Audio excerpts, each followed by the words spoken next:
Gracias por estar aquí y gracias a Dios porque nos permitió estar, ¿verdad? Bien. Vaya abriendo su Biblia por favor en Juan capítulo 3, versículo 6. Hoy voy a hablar acerca de edificando en la carne o en el espíritu. Los que estuvieron en la mañana van a captar un poco mejor este mensaje, ¿sí? Porque es como la continuación de la última enseñanza de hoy a mediodía, que se tituló Crucificando el Ego, ¿sí? Entonces vamos a hablar edificando en la carne o en el espíritu. Y vamos a leer Juan capítulo 3, versículo 6. Dice así: lo que es nacido de la carne, carne es, y lo que es nacido del espíritu, espíritu es. Señor, te damos gracias por permitirnos estar aquí reunidos a tus pies. Tú eres el Maestro, el Espíritu Santo nos guía. Ayúdanos, Señor, a explicar tu palabra, que pueda ser entendible para todos, sin importar su tiempo de conversión, o si hay alguien que no te conoce todavía, que pueda entender y pueda ser limpiado con tu sangre, Señor. Dame sabiduría para explicar, te lo pedimos en el nombre de Jesús. Amén. Este versículo 3:6 es Jesús hablando, diciendo: lo que es nacido de la carne, carne es; lo que es nacido del espíritu, espíritu es. Hay un dicho popular que los dichos populares tienen cierta sabiduría, pero hay uno que dice que aunque la mona se vista de seda, mona se queda. ¿Esa dónde está? ¿En qué proverbio? Tiene su verdad.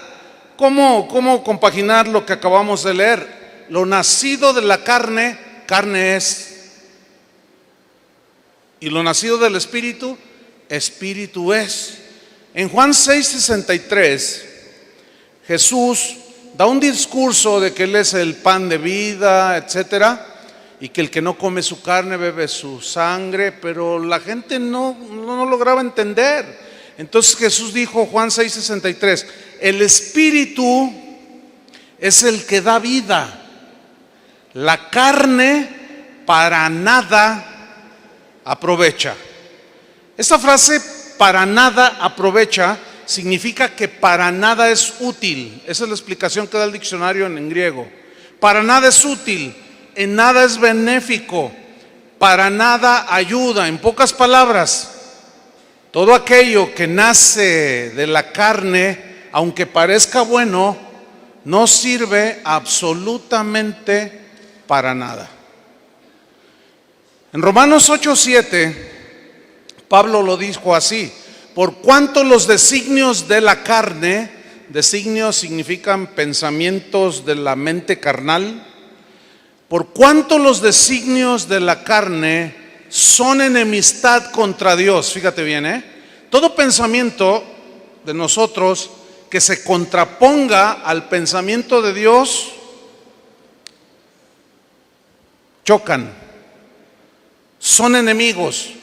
A eso se refería el Señor cuando dijo: porque mis pensamientos no son vuestros pensamientos, ni mis caminos sus caminos. Mis pensamientos son más altos que los suyos. Eso tenemos que entenderlo. Si yo entiendo que los pensamientos de Dios son más altos que los míos, pues entiendo que son mejores. Y hay de mí, y hay de cualquiera que tratara de decir: bueno, sí, Dios dice en su palabra, pero yo pienso que debería de ser así. No, olvídalo. Te estás metiendo en gravísimos problemas. Te estás metiendo en enemistad con Dios. Es lo que está diciendo aquí. Los designios de la carne son enemistad contra Dios. ¿Por qué? Dice ahí la respuesta. ¿Por qué? Porque no se sujetan a la ley de Dios. Es decir, no están a la par. Y el pensamiento humano quiere prevalecer sobre el de Dios. Y nos metemos en problemas. Pero termina el versículo 7 diciendo: porque no se sujetan a la ley de Dios. Y mira la frase: ni tampoco pueden sujetarse. porque lo que es nacido de la carne, carne es. Ahora, dice la Biblia que nosotros, el que está en Cristo, ha crucificado sus deseos y pasiones en la cruz. ¿Qué significa esto? Que quedan sujetos nuestros pensamientos y crucificados en la cruz de Cristo, porque mis pensamientos humanos no son mejores que los del Señor. Romanos 8:8, por consecuencia dice: y los que viven según la carne o según los pensamientos de la mente carnal, escuche bien, no pueden agradar a Dios. ¿Cuántos quieren agradar a Dios? Haga a un lado sus opiniones, haga a un lado sus sueños, haga a un lado sus visiones. Simplemente obedezca a Dios lo que dice su palabra. Entonces esa es la manera en que podemos agradar a Dios. Dios, hermanos, está muy interesado en que nosotros nos demos cuenta. Bueno, Él se da cuenta, por supuesto, pero que nosotros nos demos cuenta en dónde se originan las cosas que hacemos para Él. Si lo que hacemos para Él, ya como cristianos, la fuente es el ego, mi mente carnal, o en el espíritu, es decir, en mi nueva naturaleza. Ya vimos que se puede ayunar de dos maneras: de manera espiritual, con motivos puros, ¿entiende? Con motivos de búsqueda de Dios, pero jamás con una motivación como a veces hacemos los cristianos. Señor, voy a ayunar 10 días, si no me contestas, ya no voy a la iglesia. Eso es tratar de chantajear a Dios. Eso es de la carne. ¿Cómo que voy a dejar de comer? Y Dios bien preocupado: no, mijito, no te vayas a enfermar. No, por favor, te voy a dar lo que tú quieres. ¿Tú crees que Dios obra así? No. Orar puede tener dos fuentes: una en el espíritu, y se puede orar en la carne, como vamos a ver más adelante. Por más buenas y espirituales que parezcan las cosas que hacemos para Dios, si su origen es la carne, Dios inevitablemente las va a rechazar, como rechazó la oración del fariseo. Aunque sean bien disfrazadas, podemos poner apariencia de piedad, pero Dios conoce el corazón, ¿cierto? Dios conoce las intenciones del corazón. Él sabe las motivaciones del corazón. Por eso dice la Biblia en Hebreos 4:12 que la palabra de Dios es viva y eficaz y es más cortante que toda espada de dos filos, que penetra hasta partir el alma, discierne los pensamientos y las intenciones del corazón, y no hay cosa que no esté desnuda delante de su presencia. O sea, Él conoce las intenciones. Por eso cuando se predica la palabra de Dios, produce dos reacciones. Una es de humillación por reconocer que estamos mal, y la otra reacción es de enojo. ¿Por qué? Porque nuestros pensamientos humanos a veces gobiernan más que los pensamientos de Dios en nuestro corazón. Entonces oímos una palabra que nos sentimos hasta agredidos y reaccionamos mal. Bueno, a mí me ha pasado, ¿a ustedes no les ha pasado? Pero si somos hijos de Dios, tenemos que reconocer que el pensamiento de Dios es mejor que el nuestro. Jamás de los jamases Dios aprobará las cosas que se originaron en la carne y que fueron impulsadas por el ego, aunque tú tengas buena intención, ¿sí? Si se produjo en la carne, Dios las va a rechazar. Vamos a la Biblia para tratar de apoyar bíblicamente lo que acabamos de decir. ¿Están listos? Vamos a ver la vida de Abraham. Bien. En Génesis 12, ahí dice en el versículo 4 que Dios llamó a Abraham y dice que era de 75 años. ¿Cuántos años tenía Abraham? 75. Ahí anótale, 75 años tenía. En Génesis capítulo 15, Dios le promete descendencia. Le dice: sal y mira el cielo y cuenta las estrellas, así será tu descendencia. Te voy a multiplicar, Abraham, como la arena del mar. Entonces Abraham le creyó a Dios y le promete un hijo. En Génesis 16 sucede algo bien tremendo. Pasaron 11 años y la promesa de que Dios le iba a dar un hijo no se cumplía. 11 años. Esto nada más para que corrijamos nuestro entendimiento y no seamos irrespetuosos delante de Dios, y los que predicamos la palabra no enseñemos cosas como le voy a dar 10 pasos para que sus oraciones sean contestadas sí o sí en 3 días. ¿Hay alguien aquí que se puede igualar a la fe de Abraham? Tardó 11 años y todavía no le contestaba. ¿Por qué? Porque Dios es soberano. Y dice la Biblia en Hebreos que a través de la fe y la paciencia heredamos las promesas. Pero se nos enseña, exígele a Dios, exígele, ahí dice tu palabra y me lo vas a cumplir. Te doy 3 días y te pido esta señal. Y nos agarramos poniéndole a Dios una de situaciones como si Él no pudiera hacerlo. Pero generalmente cuando hacemos eso no lo hace, porque Él es el Señor, Él es el que manda, ¿no? Bueno, pasan 11 años y sucede algo, se desesperan. ¿Has sentido una vez la desesperación porque tus oraciones no son contestadas? Cuidado. Cuidado, ¿por qué? Porque es el momento propicio para cometer grandes errores. La desesperación nos provoca precipitación y nos adelantamos a las cosas. Entonces, ¿qué sucede? Trataron de ayudarle a Dios y Sara le dice, bueno, Abraham, pues como que Dios ya se tardó, mira, aquí está Agar mi sierva, que déjenme decirles entre paréntesis, en la cultura caldea, cuando un hacendado, la gente rica, tenía esclavas o esclavos y ellos, la pareja, no podía tener hijos por ley, era una ley de ellos. Podían engendrar con una esclava y era un hijo legalmente en las leyes caldeas, ¿sí? Ok. Por eso Sara le dice, aquí está Agar mi sierva. Y créanmelo, yo estoy convencido que en la mente de Abraham no había lujuria. Es una convicción personal, la Biblia no lo dice, pero por la vida de Abraham puedo decir esa declaración. Sino que él estaba viendo el hijo que Dios le había prometido, pero ahí ya se estaba precipitando.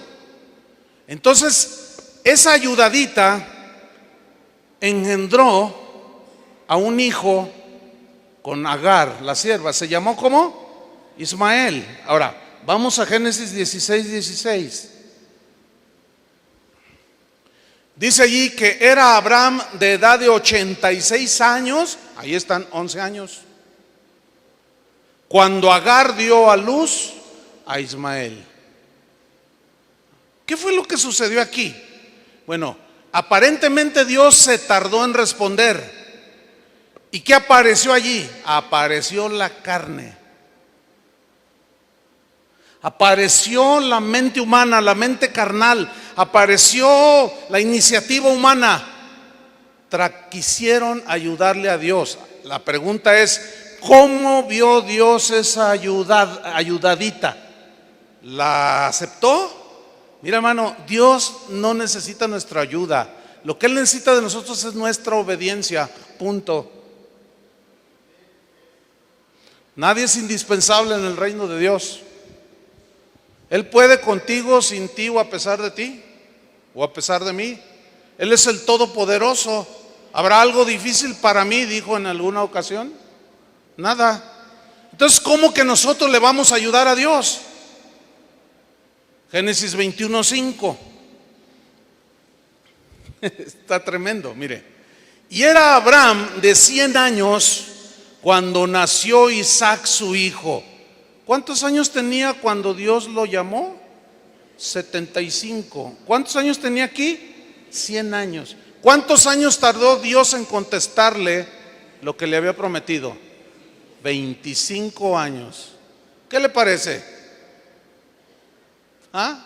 Por eso cuando usted oiga a esos predicadores que le dicen métodos y que paso número 1 y que paso número 2 y todo va a ser como usted dice, hermano, por favor. Para el Señor un día es como 1000 años y 1000 años es como un día. Pero nosotros somos humanos. Para nosotros es totalmente diferente. Génesis 21:8. Nace Isaac 25 años después. Y creció el niño. Y mire lo que sucedió, tarde que temprano, el que siembra para la carne, de la carne segará corrupción, disensión, problemas. Y creció el niño y fue destetado. E hizo Abraham gran banquete el día que fue destetado Isaac. Y vio Sara, ponga atención, que el hijo de Agar, la egipcia, el cual ésta le había dado a luz a Abraham, se burlaba de su hijo Isaac. Por tanto dijo a Abraham: echa a esta sierva y a su hijo, porque el hijo de esta sierva no ha de heredar con Isaac mi hijo. Y miren, Abraham, un hombre bueno, paternal. Este dicho pareció grave en gran manera a Abraham a causa de su hijo Ismael. Versículo 12. Entonces dijo Dios a Abraham: no te parezca grave a causa del muchacho y de tu sierva. En todo lo que te dijere Sara, oye su voz. ¿Qué es lo que le había dicho Sara? Échalo, despídelo, córrelo. No puede estar un hijo que nació en la carne por error nuestro con el hijo que Dios nos había prometido. No pueden estar en la misma casa. Dios rechazó lo que salió de la carne de Sara y de Abraham. No aceptó ese hijo y le dijo: sí, efectivamente, Abraham, échalo. Ahora, la intención de Abraham en el versículo 21 dice que este dicho pareció grave en gran manera a Abraham a causa de su hijo. O sea, ¿cómo echar a mi hijo si es de mi sangre? Sí, pero fue producto de tu iniciativa. ¿Se acuerdan que Jesús dijo: toda planta que no plantó mi Padre será desarraigada? O sea, todo aquello que Dios no nos ordenó que hiciéramos va a ser desarraigado. Así de simple. Dios rechazó lo que salió de la carne de Sara y Abraham. Cuando iniciamos Casa de Oración hace 31 años, nunca se me olvida esa tarde. Yo estaba hablando con el Señor y me dijo, yo le decía: Señor, ¿cómo voy a iniciar una congregación de la nada? No conozco a nadie, no tengo amigos que me puedan apoyar. Y el Señor me dijo: ¿no te basto yo? Yo le dije: no, bueno, sí. Entonces, nunca, me dijo, nunca esperes que el hombre te tienda la mano para ayudarte. Todo lo que tú necesites, pídemelo a mí. Entonces me dice: yo quiero que hagas un compromiso conmigo, que jamás le pidas a nadie dinero. Y yo le dije, me tardé como unos segundos, en responderle. Y yo le dije al Señor: ok, yo sé que tú eres suficiente y que cualquier cosa que yo necesite, yo te la voy a pedir. Yo sé que me la vas a dar. A lo mejor no me la vas a dar al tercer día, o al cuarto, al quinto, al año, o a los 2 años. A lo mejor van a pasar 25 años, qué sé yo. Hice el compromiso con el Señor. Iniciamos Casa de Oración. Toda necesidad que teníamos yo se la pedía al Señor y Él respondía. A veces pronto, a veces se tardaba. Hace como 10 años surgió una oportunidad de un terreno como de 5 hectáreas, bien cerca de donde estamos, en la avenida donde actualmente Casa de Oración. Querían $1 millón. El terreno valía muchísimo más, pero ellos querían, les surgía el dinero. Fuimos a ver el terreno, estaba el terreno soñado, pero no teníamos el $1,000,000. Pero yo tengo un amigo que él es un pastor, la iglesia donde él ministra es una iglesia muy grande, tienen muchos recursos económicos, es gente muy generosa. Su presupuesto para misiones es de $12 millones al año para misiones. Entonces este pastor siempre me decía: Chuy, cuando necesites algo de dinero, nada más dime, no te la pienses, mira, con todo gusto te prestamos 2, 3, 4, 5 millones de dólares, nos los vas pagando como puedas, y no te vamos a cobrar interés. Y cuando estábamos viendo el terreno, no teníamos el $1,000,000, empezó a trabajar mi mente. Dije: yo tengo un amigo.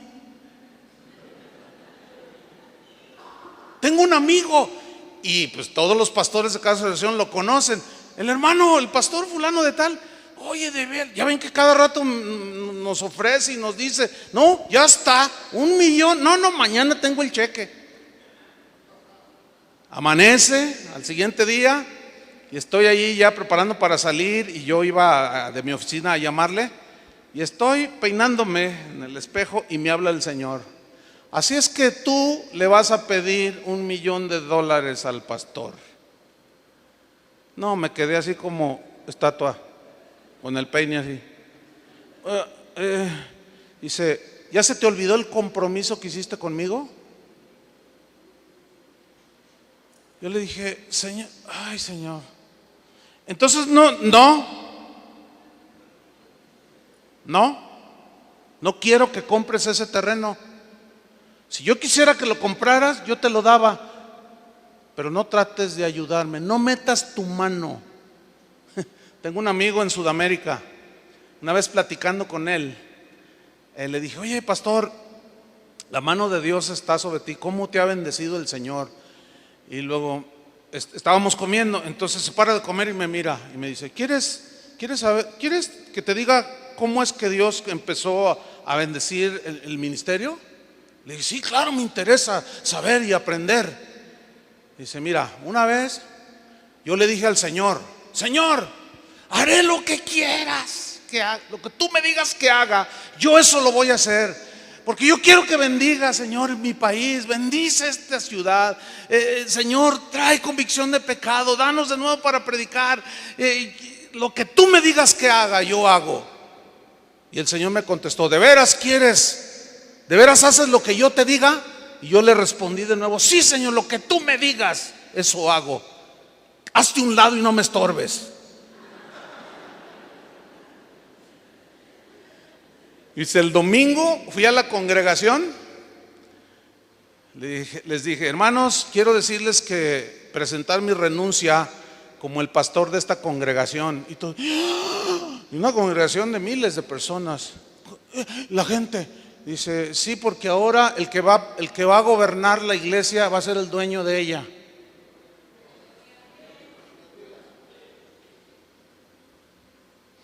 Un ministerio tremendo.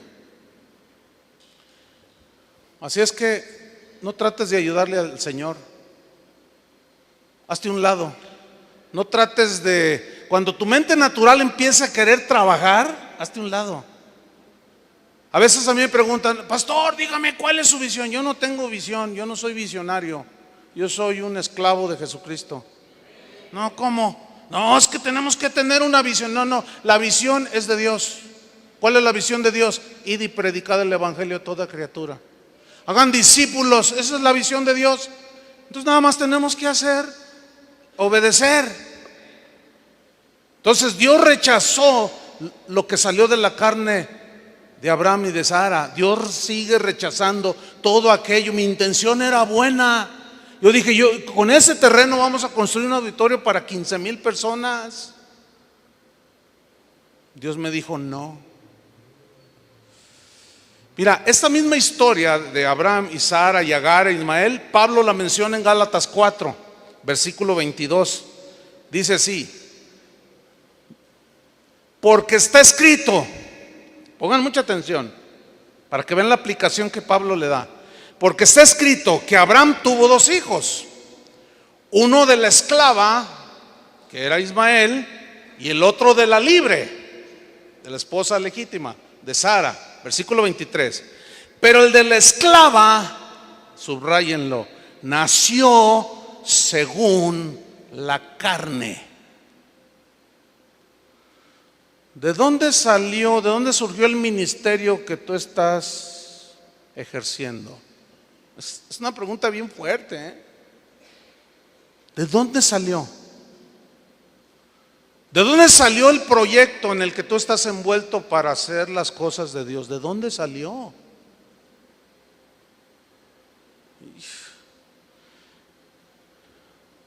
Pero el de la esclava nació según la carne, más el de la libre nació según ¿qué? La promesa, según el plan de Dios, según lo que Dios tenía ya de antemano determinado. Versículo 28, así que, Gálatas 4:28, así que hermanos, nosotros, dice, como Isaac, somos hijos de la promesa. Pero mire el 29, pero como entonces el que había nacido según la carne perseguía, hostigaba, se peleaba, no había amistad, se perseguía al que había nacido según el Espíritu, así también ahora. ¿Qué no es lo que dice Pablo en Romanos, que la carne y el Espíritu se pelean entre sí? Ahí está. O sea, todo lo que nosotros hacemos que surgió en la carne se va a pelear con lo que es del Espíritu, lo que está en la voluntad de Dios. Y ahí es donde somos confrontados, hermanos. Hablando de David Wilkerson, Pastor Luis, este hermano, la verdad, bueno, él pasó a la presencia del Señor el año pasado, ¿no? Yo leí ese libro recién convertido, ese libro de la visión, y para mí él era un profeta, aunque él nunca reclamó ser un profeta, David Wilkerson. Él, en una ocasión, él se puso a construir un complejo impresionante y juntó millones de dólares. Y dice, él cuenta que un día Dios le dijo: David, ¿cuándo te dije yo que hicieras eso? Señor, es para tu gloria, yo nunca te pedí que hicieras eso. Señor, perdóname. Era un hombre bien humilde, ¿eh? Señor, perdóname. ¿Y qué debo de hacer con esto entonces? Deja eso y vete a predicar el evangelio. ¿Y qué hago con todo este complejo que valía millones de dólares? Dice, lo vas a vender. Bueno, sí, pero en $1. $1. No sé cuántos han oído esa historia. $1 vendió todo. Fíjate, él decía que sentía que había perdido años haciendo algo que Dios no le dijo que hiciera. Qué importante es edificar en el Espíritu, hermanos. Gálatas 4:30. ¿Mas qué dice la Escritura? Echa fuera a la esclava y a su hijo, porque no heredará el hijo de la esclava con el hijo de la libre. ¿Qué no es lo que dice Pablo en sus cartas? Haced morir lo terrenal en vosotros. Echad de vosotros la amargura, el enojo, o sea, todo lo de la carne. Santiago dice, en el enojo del hombre no puede obrar la justicia de Dios. O sea, enójate tú tratando de hacer algo, aún fíjate, como pastor, poner orden en la congregación. Si lo haces en la carne, en el enojo del hombre, no obra Dios y empeoramos las cosas. ¿Cuántos reconocen? Yo soy el primero en hacerlo, pero ¿cuántos más reconocen, o a lo mejor estarán a punto de darse cuenta, que algunas cosas que hicieron tuvieron origen en la carne? Eso no va a tener fruto. Eso lo vas a tener que vender en $1. Vas a tener que echar eso y dejarlo. Pero era mi sueño, Es que yo fui a una conferencia donde me dijeron, sueña grande. Todavía no despiertas de ese sueño. Los que sueñan mucho es porque duermen mucho. Y la Biblia dice, despierta tú que duermes y te alumbrará Cristo. Las consecuencias de esta historia de Ismael e Isaac, las consecuencias las vemos hasta el día de hoy, hermanos. Por miles de años ha habido guerra entre los árabes y los judíos hasta el día de hoy, ¿sí o no? Jamás se reconciliarán. ¿Por qué? Porque la carne con el espíritu no pueden. Es imposible. No pueden. Ya lo leímos en Romanos. ¿Quién escogió a Saúl? ¿Dios o el pueblo? El pueblo. ¿Quién escogió a David? ¿El pueblo o Dios? Oh, qué diferente. Señor, danos un rey como todas las naciones. ¿No les basto yo? Es que queremos como todas las naciones. Queremos un rey. Insistieron. Pues escójanlo. Y miran qué inteligentes, qué sabios para escoger. Escogieron al peor. Es que estaba grandote, pero era bien cobarde. Cuando salió el gigante se escondía atrás de la gente.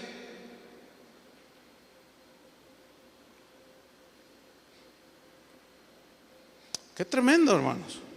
Qué importante es edificar en el espíritu y no en la carne.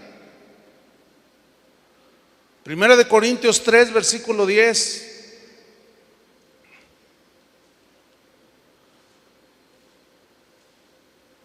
¿Cuántas cosas he tenido que dejar de hacer? Miren, en el año, mientras buscan Primera de Corintios 3:10, en el año 83 comenzó a estar en auge lo de las células de Paul Yonggi Cho, y que tenía 1 millón de personas y todos nos apantallamos, ¿no? Pero les estoy hablando de hace 30 años. Entonces estamos aprendiendo, estamos entendiendo muchas cosas. Entonces yo me puse a hacer células igual y no funcionaban, y no funcionaban.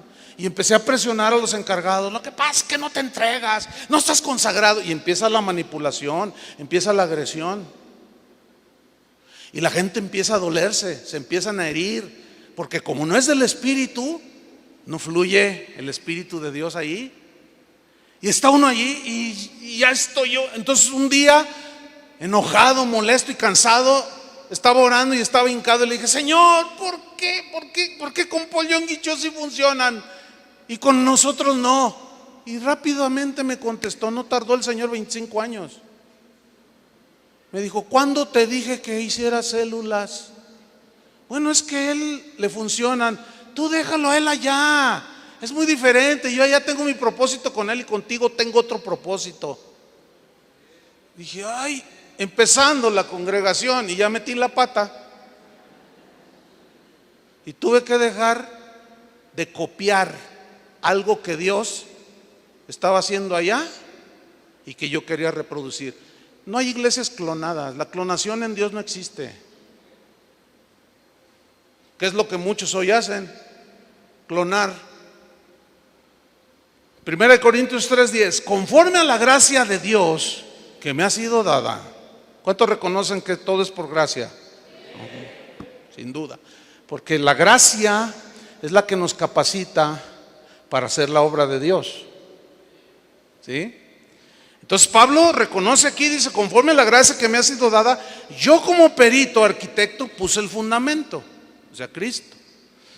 Y otro edifica encima del fundamento, o sea, en Cristo. Pero cada uno, ¿qué dice? Reitero, cada uno, tú, aquel, y también el que está durmiendo allá.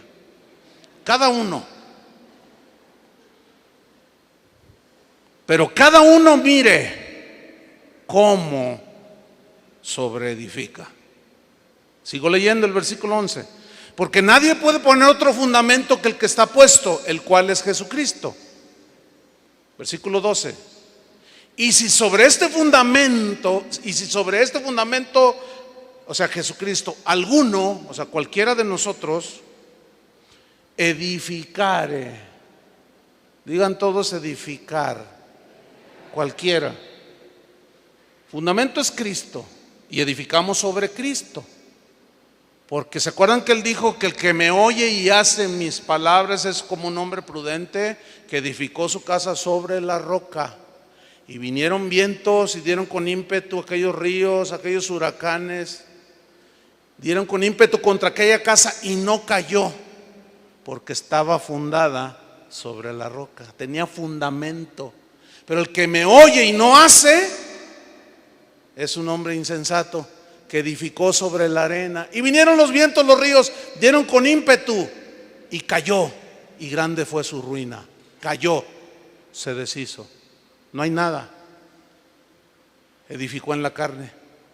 Porque nada más oyó, hizo otras cosas. Dijo, no, pues el Señor dice que perdone al que me ofende, pero no, este no sabe con quién se metió. Soy cristiano, soy manso, pero no menso. Y empezamos con nuestras tonterías, con nuestra carnalidad.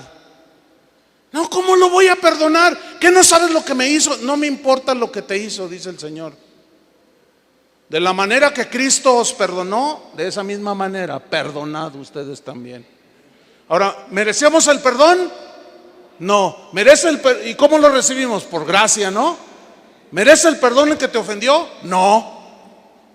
Pero por gracia que tú recibiste, tú lo perdonas. No, pero a mí no me gusta esta congregación. Pues que te vaya bien. ¿Así? A eso se refiere que el reino de los cielos sufre violencia y los violentos lo arrebatan. A eso se refiere, por el amor de Dios. No anda, que yo arrebato para mí mi carro, mi casa, lo que el diablo me quitó. El diablo no nos quitó nada.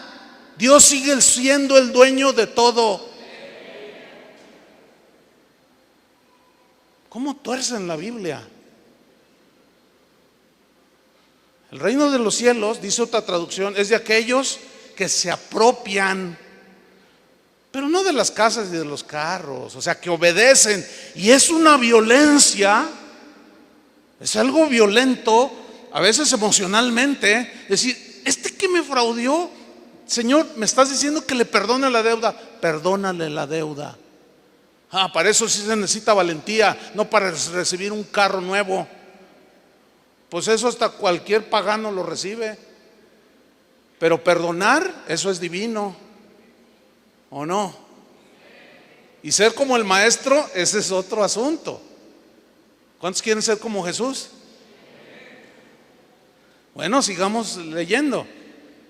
Y si sobre este fundamento alguno edificare oro, plata, piedras preciosas, madera, heno, hojarasca. Si ustedes son observadores, encontramos que aquí hay 6 materiales con los cuales se edifica. Esto es metafórico, obviamente, pero los primeros 3, oro, plata y piedras preciosas, escuchen, simboliza las cosas de Dios, lo que vale, lo que permanece. Y la madera, el heno y la hojarasca son nuestras iniciativas, son las cosas que salen de nuestra carne. Son 3 elementos que se queman fácilmente y no quedan más que cenizas. Pero el oro y la plata y las piedras preciosas no. Esa se quema una casa y ahí queda el anillo de oro. ¿Sí o no?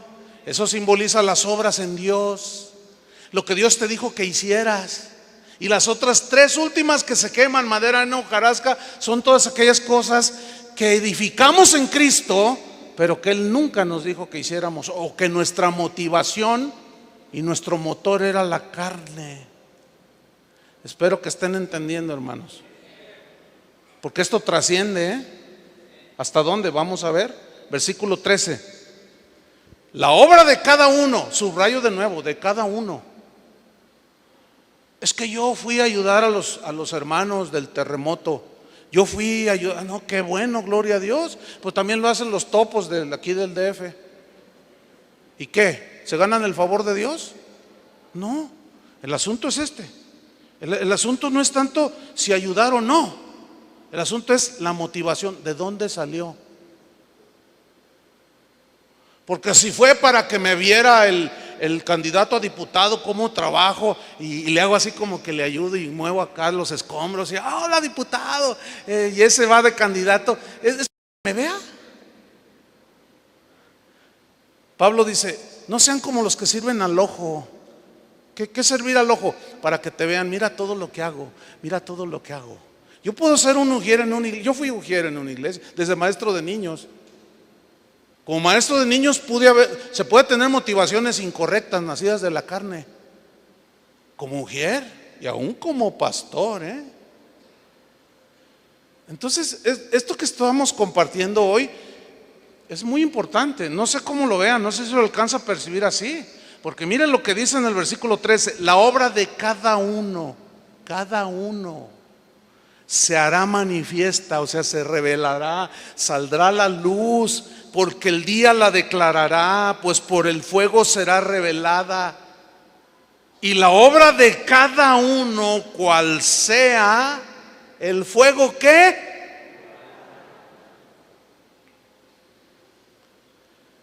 ¿Conoce algunos casos en el que alguien dijo, Dios me dijo que levantáramos una iglesia y va a ser la iglesia más grande de la ciudad, y ahorita ya no hay nada? ¿Conoce algún caso?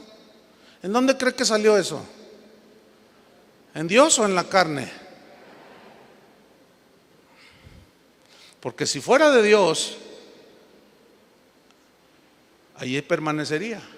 Y aún lo que está, como esta congregación, como la mía, Dios sigue probando por medio del fuego de la prueba lo que es de Él, lo que edificamos en Él, con la iniciativa de Él, con la orden de Él. Eso es lo que va a permanecer, hermanos. Por razón del internet, la página de nosotros es visitada por mucha gente. Escúchenme bien, hermano. Recibimos, de cuando pusimos la página en internet hace como 5 años, 6 años, hemos recibido como entre 12,000 a 15,000 solicitudes de iglesias que se quieren afiliar a Casa de Oración, que les demos cobertura. No. Nuestra motivación no es aumentar el número de nuestras iglesias. Yo hasta, créamelo, le voy a decir, esto nunca lo he dicho en público, pero yo tengo un correo que es un machote. ¿Sí entiende lo que es un machote, no? Y es algo prescrito. No podemos aceptar. Tiene que ser algo de Dios, hermano. ¿Entiende? Si yo quiero que permanezca sólido, yo no voy a hacer mi ambición. Hay quien anda nada más viendo a ver a quién le da cobertura por ya tengo 1,500 iglesias. Tienes 1,500 dolores de cabeza más. Entonces, como es de la carne, en algunas ocasiones, no siempre, sin duda que hay gente que sí Dios le dijo, pero me temo que la mayoría de los que andan por ahí pululando es pura ambición y no nació de Dios. Y te ofrezco mi cobertura, pero me vas a tener que dar de entrada 10,000 pesos. Y te cobran todo. Y una mensualidad. ¿Será una motivación correcta? A ver, díganlo con convicción. Claro que no. Pero el fuego de la prueba va a probar todo. Yo podría dar nombres. ¿Y dónde está fulano? ¿Y dónde está sultano? ¿Y dónde está el ministerio de Perengano? ¿Y dónde está? ¿Dónde está? ¿Dónde está? Ya no está. Se acabó todo. Ahora fíjate lo que dice en el versículo 14: si permaneciere la obra de alguno que sobreedificó, recibirá ¿qué? Recompensa. ¿Ven cómo trasciende?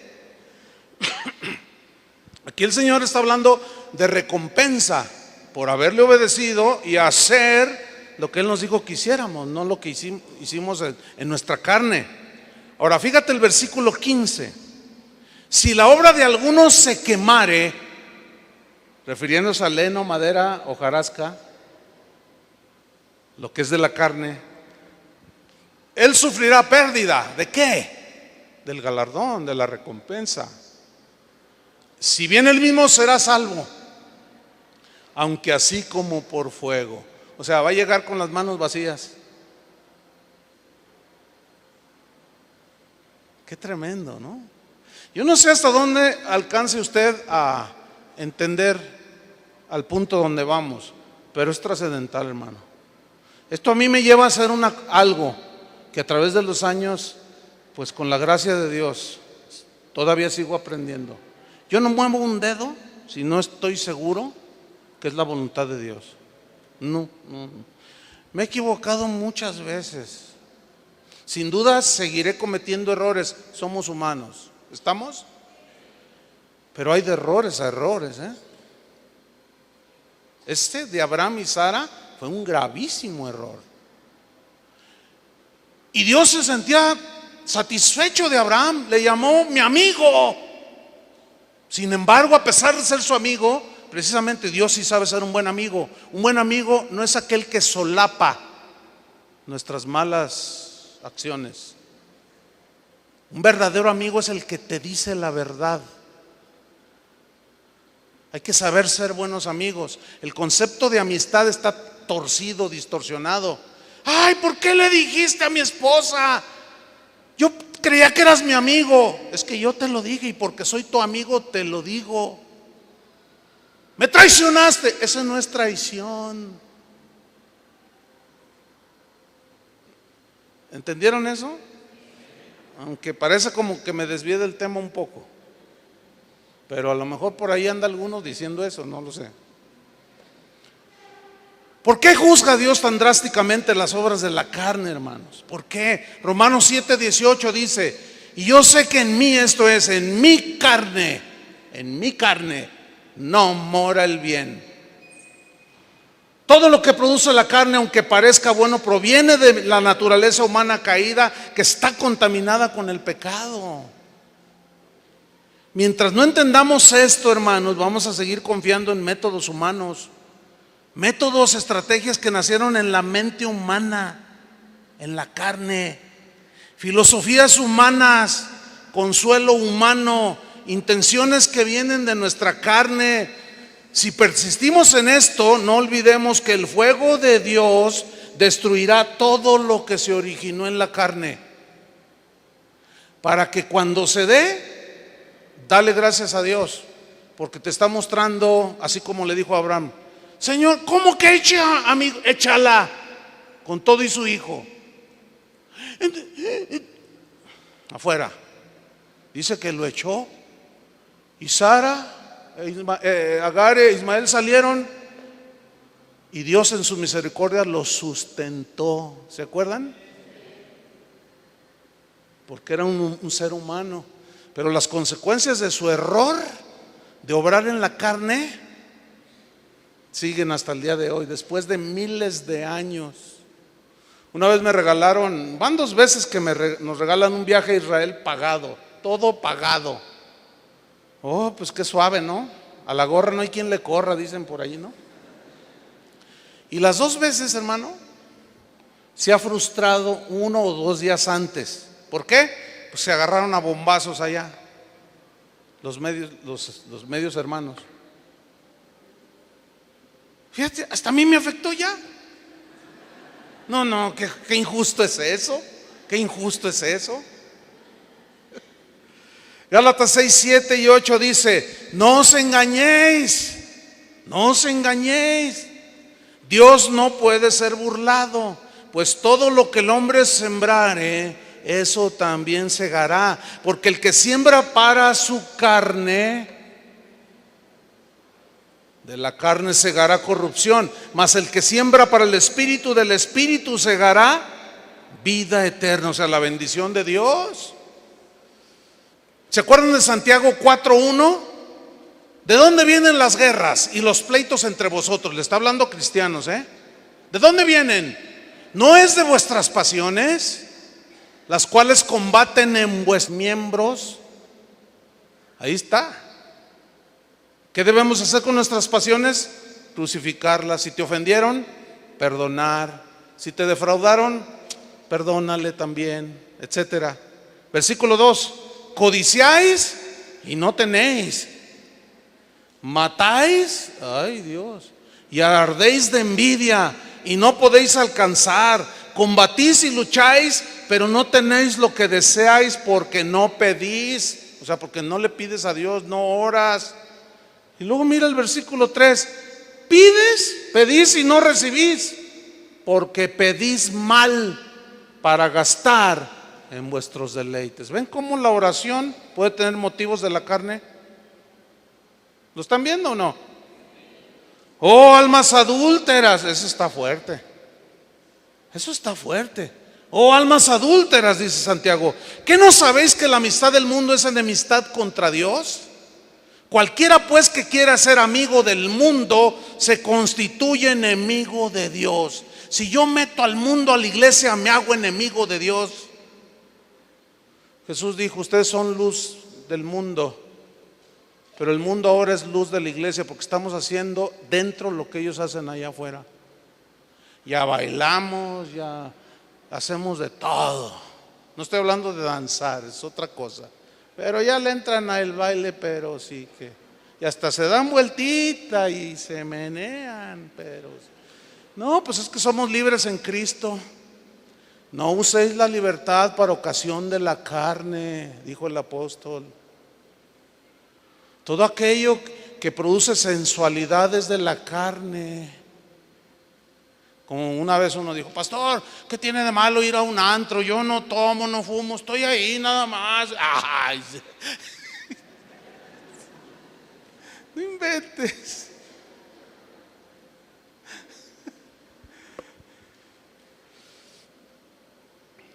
Terminamos con Génesis 11:1. La torre de Babel. ¿Han leído esa historia?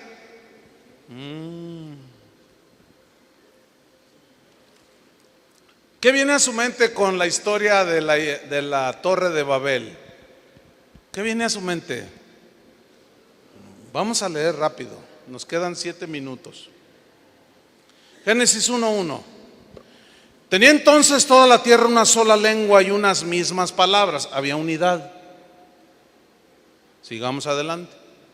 Aconteció que cuando salieron de oriente, hallaron una llanura en la tierra de Sinar y se establecieron allí.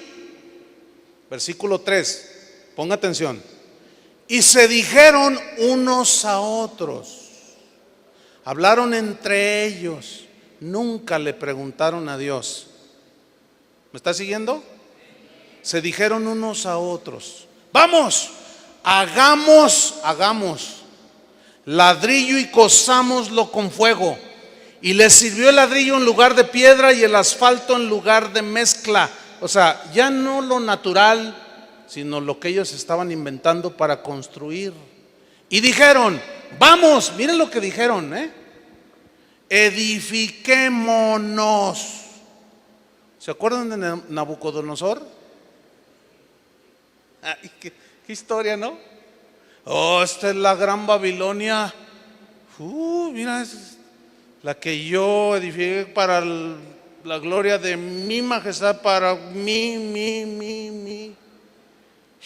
Qué ego, ¿no? Y vino del cielo una voz: serás como una bestia. Y perdió la razón. Pero mi razón me fue de vuelta, dijo Nabucodonosor, cuando alcé mis ojos al cielo y dije: tú gobiernas, Señor, tú haces como quieres, neciamente hice. Y le fue de vuelta la gloria. Dijeron: vamos, edifiquémonos para nosotros una ciudad. ¿Qué tiene de malo edificarnos para nosotros una ciudad? Pues aparentemente nada, ¿no? Dice: y una torre cuya cúspide llegue al cielo. Esta frase en el hebreo da la idea de para buscar a Dios. Se ve espiritual, ¿no? Una torre cuya cúspide llegue hasta el cielo y estar más cerquita de Dios allí, que nos sirva para buscar a Dios, la torre de oración. Y luego mira lo que dice, y hagámonos, ¿se fijan cómo es nosotros? Cosamos, hagámonos, edifiquémonos, hagámonos un nombre. ¿Sabe que esta frase, hagámonos un nombre, en el hebreo, si usted lo estudia, significa, hagámonos un nombre para ser famosos en esta tierra? Híjole, qué grueso.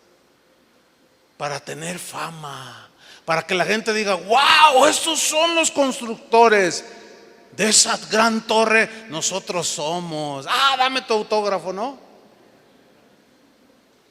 ¿Qué ve aquí? Pura carne, hermanos. ¿Sí o no? Y estamos en Génesis 11, o sea, no está muy alejada de Génesis 3 cuando la caída del hombre, pero ve cómo se empiezan a alejar de Dios. Dice, hagámonos un nombre, hagámonos famosos, por si fuéramos esparcidos sobre la faz de toda la tierra. ¿Sabe qué significa esto? Para que cuando nos vean los demás digan, este es el de los constructores, venga, bienvenido. Versículo 5, y descendió Jehová para ver. Ay, hermano, esto me da miedo a mí. Que Dios descienda para ver lo que estoy haciendo. Y descendió Jehová para ver la ciudad y la torre que edificaban los hijos de los hombres. Y dijo Jehová, he aquí el pueblo es uno. ¿Se fijan cómo había unidad? Pero una unidad para hacer lo de la carne, su propio antojo. Esa no es la verdadera unidad. Y dijo Jehová, aquí el pueblo es uno, y todos estos tienen un solo lenguaje, y han comenzado la obra, y nada les hará desistir ahora de lo que han pensado hacer. Pensaban hacerse famosos, ricos, respetados, todo eso. Versículo 7, ahora pues descendamos y confundamos allí su lengua, para que ninguno entienda el habla de su compañero. Ustedes saben que Babel significa confusión. Así los esparció Jehová desde allí sobre la faz de toda la tierra, y dejaron de edificar la ciudad. ¿Por qué Dios no permitió eso? Porque no era su voluntad. Tuvieron que dejar de edificar. Aquello quedó en escombros. Por esto fue llamado el nombre de ella Babel, porque allí confundió Jehová el lenguaje de toda la tierra, y desde allí los esparció sobre la faz de toda la tierra. Concluimos. El Espíritu Santo, hermanos, siempre nos guiará a la cruz. Siempre, siempre, siempre. Siempre nos guiará a la cruz para hacer morir las obras de nuestra carne. Siempre. Muchos enseñan el día de hoy cómo obtener los deseos de tu carne. Te hablan de carros, casas, pero la cruz te enseña a morir a tus deseos. A eso se refirió Jesús: el que no toma su cruz cada día y se niega a sí mismo, no puede ser mi discípulo. Hoy te enseñan cómo hacer que tus sueños se hagan realidad, pero la cruz mata tus sueños.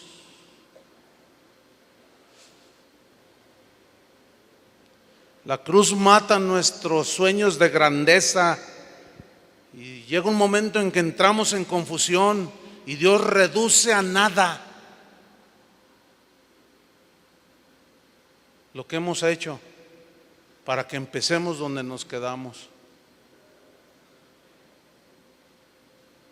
Así que, hermanos, dijo Pablo, termino leyendo 1 Corintios 2:1. Así que, hermanos, cuando fui a vosotros para anunciaros el testimonio de Dios, no fui con excelencia de palabras o de sabiduría, pues me propuse no saber entre vosotros cosa alguna, sino a Jesucristo y a este crucificado. Y estuve entre vosotros con debilidad y mucho temor y temblor. Y ni mi palabra ni mi predicación fue con palabras persuasivas de humana sabiduría,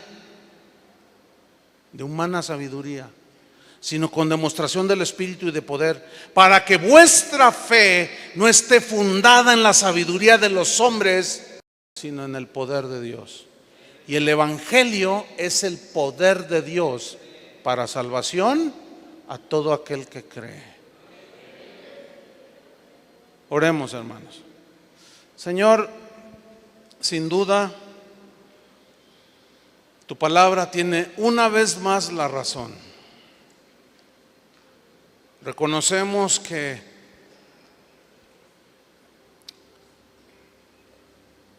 en algunos momentos nos puede hacer sentir incómodos. Podemos sentirnos incluso ofendidos, pero esa es la evidencia de que estamos caminando en nuestros propios caminos, que estamos siguiendo la propia intención de nuestro corazón, que es perverso más que todas las cosas.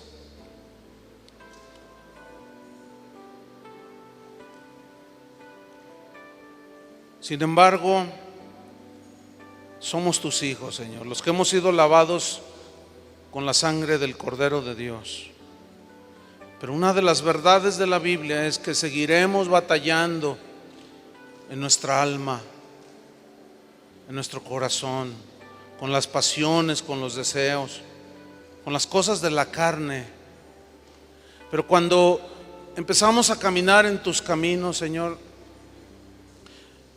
del Espíritu, de la nueva naturaleza, surgen genuinos deseos de servirte, porque tu palabra dice que el que empezó la buena obra la terminará, y que Dios mismo, tú mismo pones el querer como el hacer por tu buena voluntad. Y ahí está una vez más, tú eres el que pone el querer, que sea, Señor, el querer del Espíritu en nuestro espíritu, para hacer tu voluntad. Pero no solo pone en nosotros el querer, sino el cómo hacerlo. Y ahí es donde entra la gracia que nos capacita. Eso fue lo que entendió el apóstol Pablo. Por eso ahora me gozo en mis debilidades. Ya no confío en mis recursos o en lo que yo pueda ganar, obtener o tener. Todo eso lo tengo por basura. Y ahora ya me gozo en mis debilidades, porque cuando soy débil, cuando hago a un lado todos mis proyectos, mis anhelos humanos de la carne, es que entonces empiezo a ser fuerte y empiezo a edificar en el Señor, con oro, plata, piedras preciosas, que son los elementos que hablan de las obras en Dios, con motivación pura que viene de Dios, con intención limpia que produce el Espíritu de Dios en los hijos de Dios.